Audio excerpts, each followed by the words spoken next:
সৰু আলুটো সদায়নো একেধৰণে কি ভাজি খাই থাকিম, সেয়ে আজি বেলেগ এটা সোৱাদেৰে বনাওঁ বুলি ভাবিলোঁ। আৰু এইফালে প্ৰথমতে সৰু আলুখিনি বইল কৰি ল'লোঁ আৰু বইল কৰি বাকলিবিলাক গুচাই ল'লোঁ। এইফালে লৈছোঁ শুকান জলকীয়া, লং ইলাচি আৰু এইফালে আদা নহৰু পিচি ল'লোঁ। 2টা পিঁয়াজ কাটি লৈছোঁ সৰু সৰুকৈ আৰু 2টা বিলাহী। আপোনালোকে গ্ৰেভিটোৰ কাৰণে বিলাহী বেছিকৈ দিব পাৰে আৰু আমাৰ মানুহ কম কাৰণে মই 2টাই দিছোঁ। আনফালে মই কেৰাহীখন পাতি ল'লোঁ আৰু ইয়াতে তেলখিনি গৰম হ'বলৈ দিছোঁ। আৰু প্ৰথমতে এতিয়া আলুখিনি আমি ফ্ৰাই কৰি ল'ব লাগিব। আৰু আলুটো আপোনালোকক দেখাব পাহৰিলোঁ, আলুটোত অলপ কাটি দিব, যেতিয়া নিমখটো তেতিয়া সোমাবলৈ ভাল হয়। আৰু ইয়াত ওপৰতে অকণমান নিমখ ছিটিয়াই দিব, মই ছিটিয়াবৰ কাৰণে পাহৰি থাকিলোঁ। আৰু এইফালে এতিয়া মোৰ আলুখিনি ফ্ৰাই কৰা হৈ গৈছে দেখিছে। আৰু এনেদৰে অলপ ৰঙচুৱা পৰা পাছতে আপোনালোকে আলুখিনি কাঢ়ি ল'ব, নহ'লে বেছি জ্বলি গ'লেও খাবলৈ বেয়া লাগিব, টাইট টাইট হৈ যাব। আৰু এইফালে মোৰ আলু ফ্ৰাই কৰা হৈ গৈছে।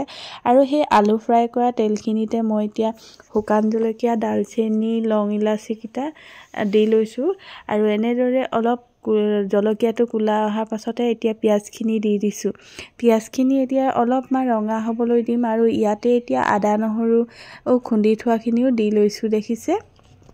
আৰু এইফালে এতিয়া লৰাই লৈছোঁ। আৰু পিঁয়াজ নহৰু আদাখিনি ৰঙা হ'বলৈ দিয়াৰ পাছত এতিয়া ইয়াতে বিলাহীখিনি ঢালি দিছোঁ।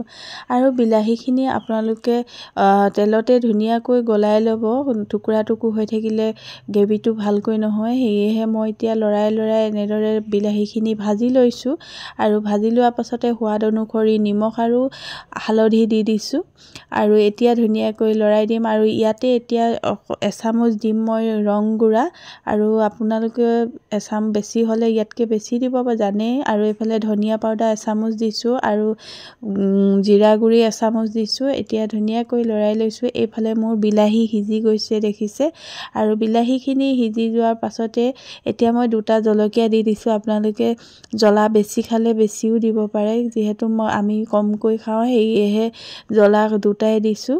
আৰু এতিয়া মই উতলাই থোৱা গৰম পানীখিনি ইয়াতে দি দিছোঁ। আৰু এতিয়া গৰম পানী দিলে মানে বেছি টাইম নালাগে, ঠাণ্ডা পানী দিলে আকৌ গৰম হ'বলৈ টাইম লাগে। আৰু এতিয়া ইয়াতে মই আলুখিনি ঢালি দিলোঁ। আলুখিনি আকৌ লৰাই ল'ব যাতে গোটেই আলুখিনিতে মছলাখিনি লাগে। আৰু এনেদৰে লৰাই লোৱাৰ পাছতে মই ঢাকি দিব লাগিব, কাৰণ 15 মিনিটমান ৰাখিব লাগিব। গোটা আলু যে, সেয়ে সিজিবলৈ টাইম লাগে। আৰু 15 মিনিটৰ পাছত এয়া মোৰ আলুখিনি ধুনীয়াকৈ হৈ গৈছে দেখিছে।